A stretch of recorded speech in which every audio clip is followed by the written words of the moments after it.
Anda tak tahu siapa? Kalau tak tahu, maka tak kenal. Kalau tak kenal, maka tak cinta.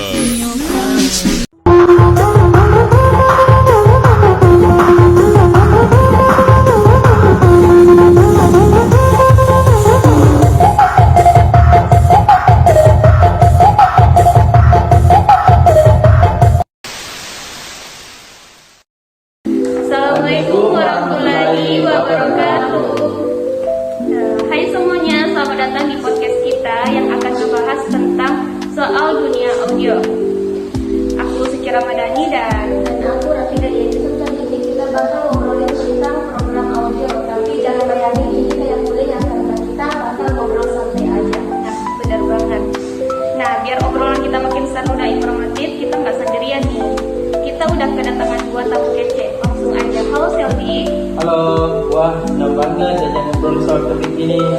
Dan satu lagi ada Arfan. Gimana kabar Arfan? Alhamdulillah, terkadang jangan ngobrol soal topik baru. Oke, langsung ke the point ya. Untuk pembahasan pertama, program audio itu apa sih? Program audio itu sebenarnya luas banget. Segala macam konten yang disampaikan melalui media suara itu termasuk mulai dari podcast, siaran radio, audiobook sampai suara-suara iklan di supermarket itu masuk juga. Nah, aplikasi lagi podcast, siaran radio, audiobook itu seperti apa? Podcast itu biasanya berupa rekaman obrolan atau wawancara yang bisa kamu dengarin kapan saja di mana saja lewat platform kayak Spotify atau YouTube. Topiknya macam-macam dari hiburan, edukasi sampai cerita horor juga ada. Siaran radio lebih ke konten audio yang disiarkan secara langsung atau terjadwal lewat frekuensi radio. Isinya bisa musik, cerita, talk show atau interaksi sama pendengar. Audiobook itu versi suara dari buku yang dibacakan, jadi kamu bisa mendengarkan buku sambil beraktivitas. Cocok dengan buat yang nggak sempat baca buku fisik. Jadi program audio itu nggak cuma soal suara doang, tapi juga gimana isi dan penyampaian kontennya bisa dinikmati lewat telinga. Yang menarik meskipun cuma suara, tapi banyak yang bisa dikemas. Mulai dari storytelling, dialog, diskusi, bahkan sketsa, komedi, kreatif banget loh pokoknya.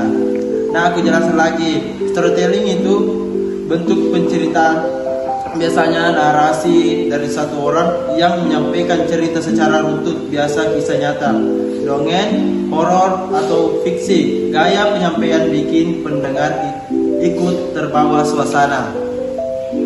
Dialog adalah percakapan antar dua tokoh atau lebih, kayak di drama audio atau sandiwara radio. Bisa bersifat serius atau santai tergantung isi ceritanya. Diskusi biasanya formatnya ngobrolin suatu topik. Bisa bareng pakar atau teman ngobrol dengan sudut pandang yang berbeda-beda. Sketsa komedi itu cuplikan pendek yang isinya lucu dan menghibur. Biasanya ada karakter-karakter unik, situasi kocak dan punli, lelucon penutup yang menggelitik. Meski cuma suara, kalau dikemas pas tetap bisa bikin tertawa. Kadang kita nggak sadar ternyata dunia audio itu luas. Bahkan sekarang ada konten edukasi full audio yang tanpa video sama sekali. Misalnya ada podcast yang membahas pelajaran sekolah, tips belajar sampai materi kuliah. Semua disampaikan lewat suara saja. Bentuknya bisa berupa penjelasan narator atau jadwal baru narasumber atau storytelling yang dikaitin sama topik pembelajaran. Cara ini efektif banget buat orang-orang yang lebih suka belajar sambil dengerin, misalnya sambil di jalan, olahraga atau beraktivitas lainnya. Selain itu, format audio bikin kita lebih fokus ke isi materi tanpa terdistraksi visual. Dan itu bisa banget dikonsumsi sambil nyuci, nyetir, bahkan jalan pagi. Soalnya kelebihan program audio itu fleksibel. Kita nggak harus duduk diam melihat layar, tinggal pasang earphone atau nyalain speaker terus sambil beraktivitas. Ini yang bikin konten audio makin diminati, karena bisa nyatu sama rutinitas harian tanpa bikin repot. Jadi meskipun sibuk, tetap bisa dapat hiburan atau ilmu. Nah, orang kadang mikir bikin program audio tuh cuma tinggal ngomong aja, padahal nggak segampang itu ya. Ya banget proses produksinya, panjang mulai dari riset topik, nulis naskah, latihan ngomong, setting alat, terus rekaman, belum lagi editing dan mixing. Riset topik itu langkah awal buat cari tahu apa yang mau dibahas, siapa target pendengarnya, dan gimana cara penyampaiannya biar menarik. Nulis naskah penting banget biar pembicaraan terarah, gak ngeluntur. Dan waktu rekaman bisa lebih efisien, meski santai tetap ada struktur obrolan yang diikuti. Latihan ngomong dilakuin supaya pengucapan jelas, intonasinya pas dan gak banyak jeda-jeda.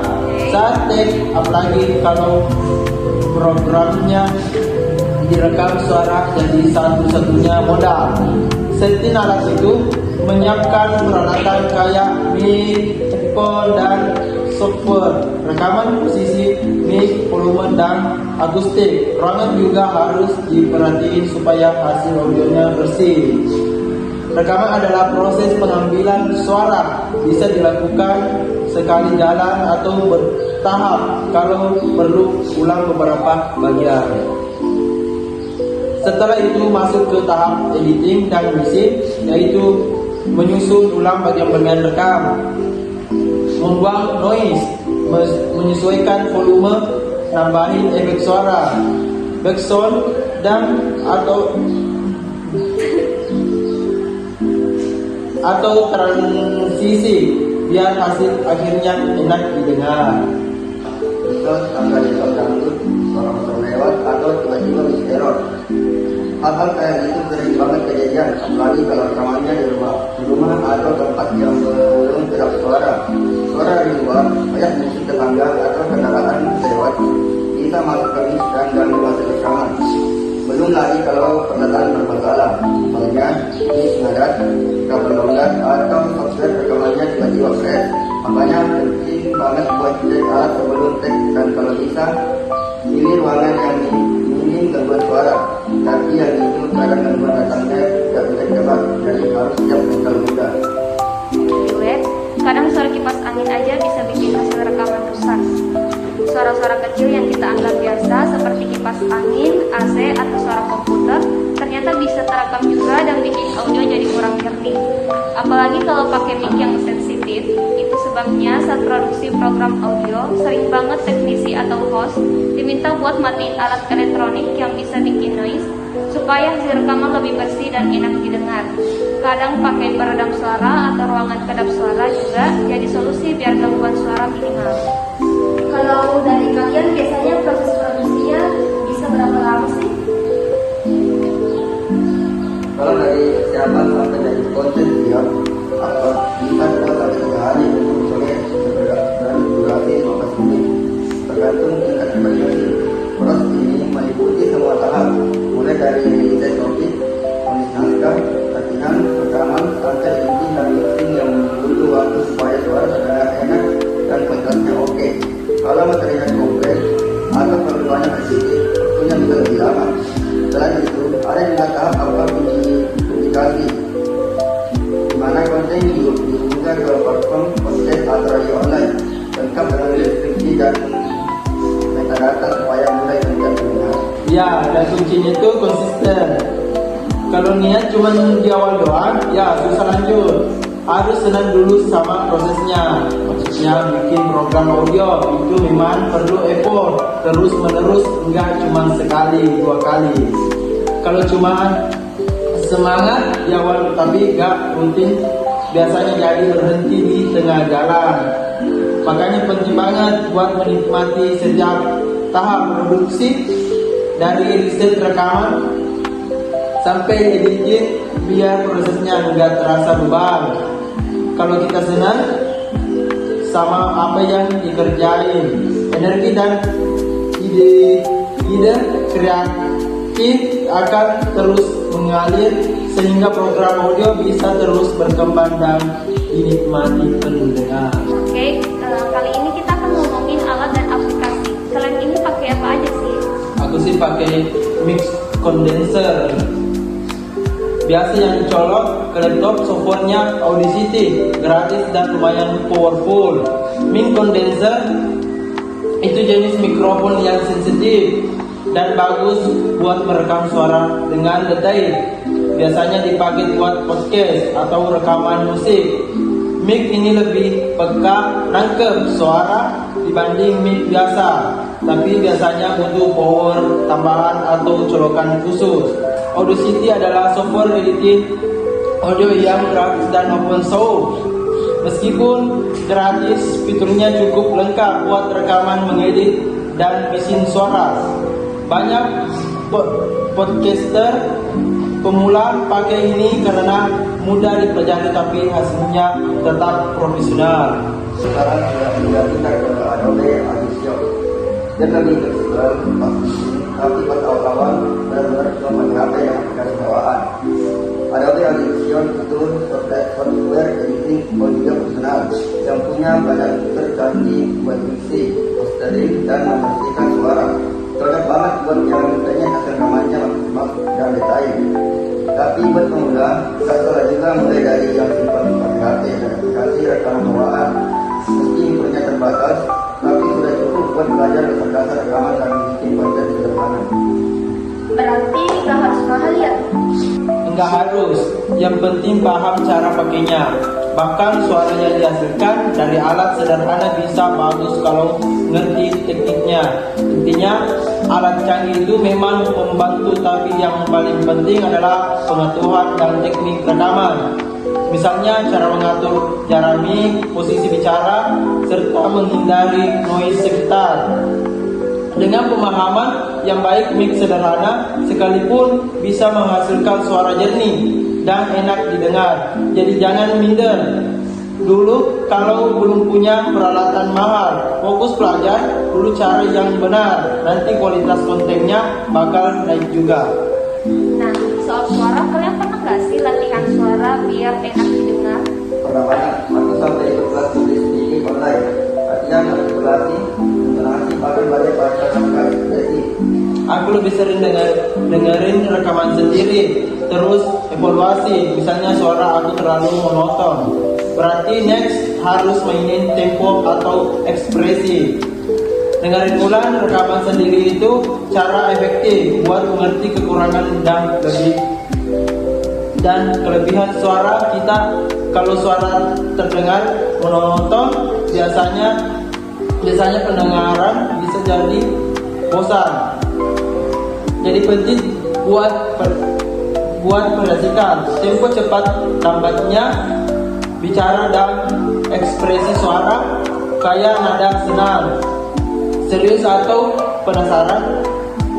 Dengan evaluasi seperti ini, kita bisa terus memperbaiki cara bicara supaya program audio yang dibuat makin menarik dan enak didengar.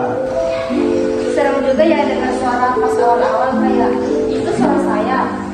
Banyak orang yang kaget atau nggak terbiasa waktu pertama kali dengar suara sendiri. Soalnya suara kita dengar langsung ke telinga biasanya beda dengan suara yang terekam.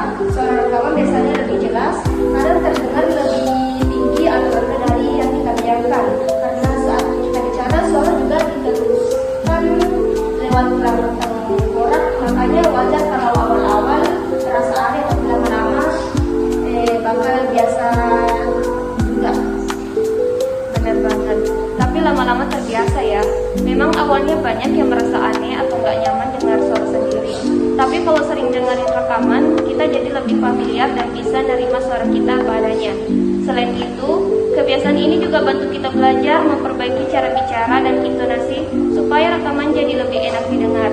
Jadi nggak cuma terbiasa, tapi juga semakin percaya diri.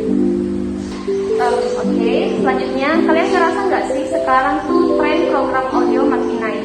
Banget, sekarang orang makin sibuk. Jadi audio tuh jadi media yang paling praktis. Gak butuh layar, gak makan kuota gede, karena bisa dengan Samsung melakukan aktivitas lain. Konten audio jadi tidak cepat buat yang punya waktu terbatas. Misalnya, bisa dengan podcast pas nyetir, olahraga atau lari santai tanpa harus main HP atau komputer. Benar, platformnya juga makin banyak, Spotify, Noise, Google, Podcast, semua buka ruang buat kreator. buat hiburan, banyak banget program audio sekarang yang edukatif bahkan jadi sumber pelajaran sekolah. Oke, untuk pertanyaan terakhir, buat teman-teman yang pengen mulai bikin, ada nggak tips-tips dari kalian? Pertama, mulai aja dulu. Jangan nunggu alat-alat sempurna. Yang penting dilalui dulu. Kedua, latihan konsisten. Suara, cara ngomong, teknik edit, semua itu bisa dilatih asal sering praktek. Yang ketiga, jangan takut buat eksplorasi, coba format baru, gaya bahasa beda, atau jenis musik latar yang unik. Dan yang terakhir dari aku, nikmati prosesnya, karena dari situlah kita akan terus berkembang. Wah, gak kerasa ya udah ngobrol beberapa menit. Banyak banget insight yang bisa kita ambil hari ini. Benar banget. Makasih banyak buat Shelby dan juga Arfan karena udah sharing pengalaman, tips, dan juga cerita-cerita serunya. Sama-sama, seru banget ngobrol bareng kalian. Makasih. Terima kasih. Kami juga sudah diundang. Semoga bisa kasih semangat buat teman-teman yang mau terjun ke dunia audio. Oke deh, sampai di sini dulu ya episode kali ini. Jangan lupa kalian share dan follow podcast kita. Sampai jumpa. Bye. Motherfucker, we got all right now.